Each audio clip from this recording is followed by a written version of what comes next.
আজকের এই ভিডিওটা অতি গুরুত্বপূর্ণ।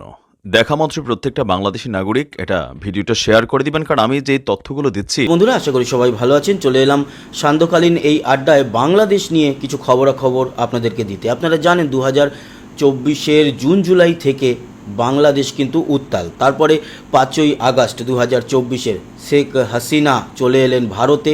তারপরেও শান্ত হয়নি, একটির পর একটি ইস্যুতে উত্তাল হয়েছে বাংলাদেশ। অনেক কিছু আমরা দেখেছি, অনেক রাষ্ট্রীয় সম্পত্তি ধ্বংস করতে দেখেছি, মব জাস্টিস দেখেছি। আর এই যে সময়টা চলছে, এই সময়টাও কিন্তু গুরুত্বপূর্ণ বাংলাদেশের কাছে। কারণ এই মুহূর্তে যিনি প্রধান উপদেষ্টা বাংলাদেশের মোহাম্মদ ইউনূস, ইনি এমন এমন কিছু ডিসিশন নিচ্ছেন, এমন এমন কিছু কথা বলছেন যেটা ভারত যেরকম ভালোভাবে নিচ্ছে না, সেরকম নিচ্ছে না বাংলাদেশের সেনাবাহিনীও। সেনা প্রধানের সঙ্গে আজ ক্যান্টনমেন্টে একটি গুরুত্বপূর্ণ মিটিং ছিল অন্যান্য লেফটেন্যান্ট জেনারেলদের সঙ্গে, এবং বলেছিলেন কমব্যাট ড্রেস পরে আসতে। সেখানেই বোঝা যাচ্ছিল কিছু কঠিন সিদ্ধান্ত তিনি নিতে চলেছেন। আর যা খবর এসছে তাতে কঠিন সিদ্ধান্ত তিনি নিয়েছেন এবং এক প্রকার ডানা ছাটা হয়েছে মোহাম্মদ ইউনূসের। কি কি সিদ্ধান্ত নেওয়া হয়েছে দেখুন। এই ধরনের মিটিং অনেক বড় হয়। সূত্র মারফত যা খবরাখবর পেয়েছি, তার নির্যাস যেটা বেরোচ্ছে, তার যে 4টে ভাগ, সেই 4টে ভাগ নিয়ে আপনাদের সঙ্গে আলোচনা করব। প্রথমে যে বিষয়টা উত্থাপন করব সেটা এক, বাংলাদেশের জমি ব্যবহার করে কোনো করিডোর দেওয়া হবে না। এতে বিশেষভাবে কোনো দেশ ও সংগঠন লাভবান হবে, বাংলাদেশ নয়।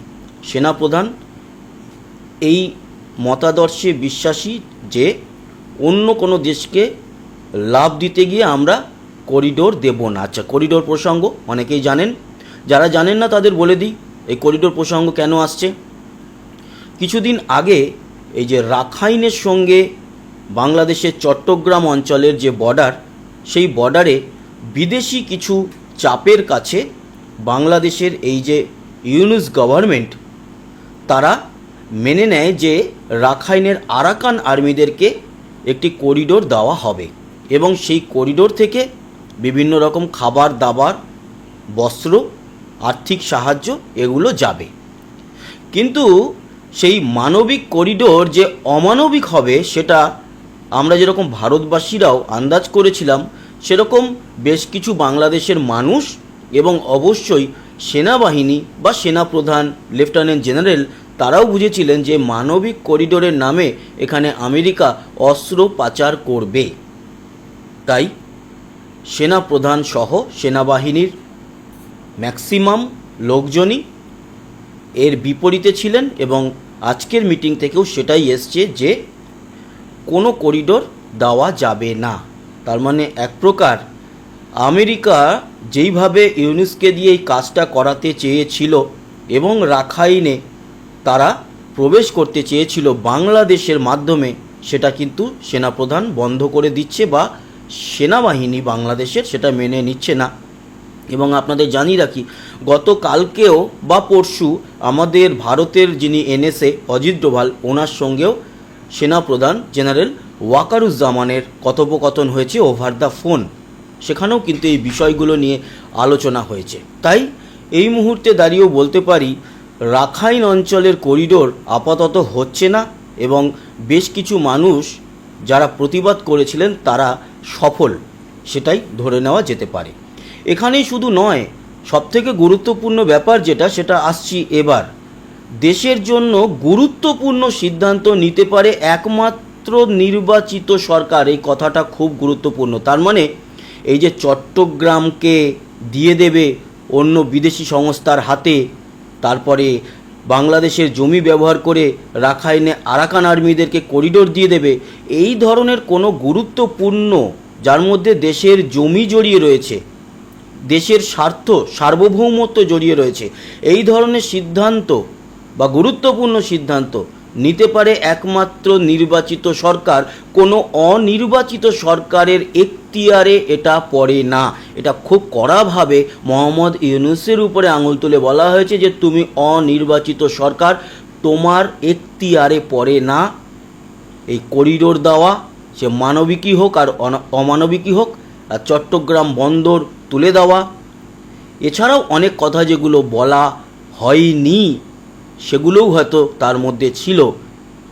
সেটা ভারতের সঙ্গেও সম্পর্কিত, যে যেখানে খুশি গিয়ে অন্য দেশের সম্পর্কে উল্টোপাল্টা বলা, বা এই এক কথায় বলতেই পারি সেভেন সিস্টার্স নিয়ে, এগুলো কখনোই কোনো দেশের অনির্বাচিত সরকার বলতে পারে না। তাতে দেশের ক্ষতি হচ্ছে, এবং ক্ষতি তো হয়েছে সেটা মোহাম্মদ ইউনূসও ভালো করে জানে। কিন্তু সে তো চায় বাংলাদেশটা শেষ হয়ে যাক, সে তো চাইছে আরও করে বাংলাদেশকে একেবারে নিঃশেষিত করে পাকিস্তানের হাতে, কিছুটা চায়নার হাতে, কিছুটা আমেরিকার কাছে বিক্রি করে নিজে চলে যাব আমি ফ্রান্সে। এমনিতেই তো ফ্রান্স মুখে কালি দিয়ে দিয়েছে। সামনেই একটা অনুষ্ঠান ছিল, একটা মিটিং ছিল কোনো একটা ওশিয়ান সম্পর্কিত কিছু ব্যাপার নিয়ে। সেখানে এমানুয়েল ম্যাক্রন, যিনি ফ্রান্সের প্রধান, ওনার সঙ্গে একটা প্রাইভেট মিটিং চেয়েছিলেন। সেখানে একেবারে সরাসরি ফ্রান্সের তরফ থেকে না করে দেওয়া হয়েছে যে না, দ্বিপাক্ষিক মিটিং এই আয়োজনের মধ্যে আমরা করাতে পারবো না। তার জন্য সম্ভবত ঢাকা বলে দিয়েছে যে মোহাম্মদ ইউনূস যাবে না ফ্রান্সে। তাতে কী এসে গেল ফ্রান্সের, আর কী এসে গেল বহির্বিশ্বের। যাই হোক, এই এখতিয়ারে পড়ে না, তার মানে এক কথায় বলে দেওয়া হলো যে তোমার ডানা ছাঁটা হলো, এবার তুমি এই ধরনের কোনো ডিসিশান আর নিতে পারবে না। এটা খুব গুরুত্বপূর্ণ ছিল, খুব গুরুত্বপূর্ণ। আর একটা যেটা ব্যাপার উঠে আসছে, ডিসেম্বর 2025-এর মধ্যে নির্বাচন দেওয়াটা আমাদের দায়িত্বের মধ্যে পড়ে।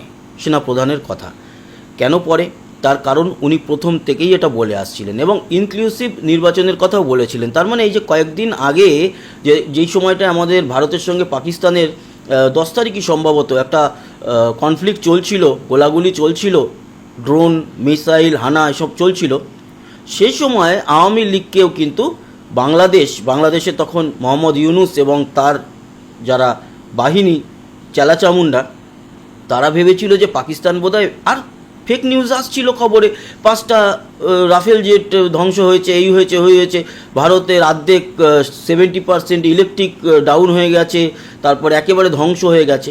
সেই আনন্দে মশগুল হয়ে মোহাম্মদ ইউনূস কী করেছিল, আওয়ামী লীগকে একেবারে বাতিলের খাতায় করে দিয়েছিল, বা ব্লক করে দিয়েছিল, কি বলা যেতে পারে, এক কথায় ব্যান করেছিল, তাই না? আর তারপর থেকে আওয়ামী লীগও রাস্তায় নেমেছে, কারণ আওয়ামী লীগ সেই যুদ্ধ থেকে শুরু করে সেই স্বাধীনতার সঙ্গে যুক্ত একটি দল। তাদেরকে কি এই অবৈধ একটা সরকার এসে এইভাবে সংস্কারের নামে শেষ করে দিতে পারে? না, পারে না। তাই সেই সমস্ত বিষয় কিন্তু প্রকাশ পাচ্ছে যে ডিসেম্বর 2025-এর মধ্যে নির্বাচন দেওয়াটা আমাদের দায়িত্বের মধ্যে পড়ে, জেনারেল ওয়াকারুজ্জামানের বক্তব্য। আর সর্বশেষ যে বিষয়টা, সেটা আরও গুরুত্বপূর্ণ, সেটা হচ্ছে মব সন্ত্রাস ও জাতীয় সম্পত্তি ধ্বংস সহ্য করবে না সেনা। আপনারা জানেন 5ই আগস্টের পর বাংলাদেশের প্রচুর জাতীয় সম্পত্তি নষ্ট হয়েছে, ধ্বংস হয়েছে, অনেক স্মৃতিসৌধ ভেঙে ফেলা হয়েছে। তারপরেও কিছুদিন আগেও যে ধানমন্ডির বাড়ি, বঙ্গবন্ধু শেখ মুজিবুর রহমানের পিতৃভূমি বা পিতৃভিটা, সেটিকেও কিভাবে ধ্বংস করা হয়েছে, কিভাবে ধ্বংস করেছে এই মব সন্ত্রাসীরা, তো সেগুলো তখনও কিন্তু সেনাবাহিনী মেনে নিয়েছে বলাটা ভুল, মানে অতটা উদ্যোগ নিয়ে এদেরকে নিরস্ত্র করেনি। এবার সরাসরি বলে দিয়েছে আর মেনে নেবে না, এবার একেবারে শুরু হবে ছালচামড়া তোলা। তার মানে এক প্রকার সেনাবাহিনীর হাতে ক্ষমতা তুলে নেওয়ার একটা ধাপ এগিয়ে যাওয়া, বা সিঁড়ির চরম ধাপে পৌঁছে যাওয়া। এরপর আর একটা স্টেপ মানেই কিন্তু সেনাপ্রধানের হাতে ক্ষমতা, বা যখন তখন সেনাপ্রধানের হাতে চলেই আসতে পারে। কারণ এখন যদি মোহাম্মদ ইউনূসের ইগোতে এতটুকুও যদি মানুষের বাচ্চা হয়, যখন সেনাপ্রধান বলেছে দেশের জন্য গুরুত্বপূর্ণ সিদ্ধান্ত নিতে পারে একমাত্র নির্বাচিত সরকার, কোনো অনির্বাচিত সরকার, অবৈধ কথাটা বলেনি, অনির্বাচিত সরকারের এখতিয়ার এটা পড়ে না, এই লোকটার কী করা উচিত, পদত্যাগ করে দেশ ছেড়ে চলে যাওয়া উচিত। কিন্তু এই তো বুড়োর মান সম্মান তো কিছু নেই, এ আরও সুদের ব্যবসা করার জন্য প্ল্যান প্রোগ্রাম খাটাবে এই চেয়ারে যতক্ষণ থাকতে পারে তার জন্য। আচ্ছা, যেটা বলে শেষ করব, সেনাপ্রধানকে সমর্থন জানিয়েছেন সেখানে থাকা আর্মির সমস্ত অফিসার, মানে ক্যান্টনমেন্টে মিটিংয়ের মধ্যে যারা ছিলেন, এবং যত লেফটেন্যান্ট জেনারেল ছিলেন প্রত্যেককে বলেছেন যে প্রতিটি নির্দেশ মানে জেনারেল ওয়াকারুজ্জামানের প্রতিটি নির্দেশ অক্ষরে অক্ষরে মানার জন্য তৈরি আমরা সকলে। তো এই হলো গিয়ে আজকের যা খবরাখবর ছিল এই বাংলাদেশ সম্পর্কে, অনেকেই তাকিয়েছিল এই মিটিংটির দিকে, সেই সম্পর্কে আমাদের যা খবরাখবর এসছে আপনাদেরকে আমরা জানিয়ে দিলাম। তো আপনাদের মতামত অবশ্যই কমেন্ট বক্সে লিখবেন। এটা ছাড়াও আরও যদি আপনাদের কাছে কিছু ইনফরমেশান থাকে অবশ্যই কমেন্ট বক্সে জানাবেন আমাকে। সব ইনফরমেশান হয়তো জোগাড় করা অনেক সময় সম্ভব হয়ে ওঠে না, যেটুকু জোগাড় করতে পেরেছি, যতটা পেরেছি সেটাও অনেক প্রায়। যাই হোক, ভালো থাকবেন, আবার দেখা হচ্ছে, টাটা।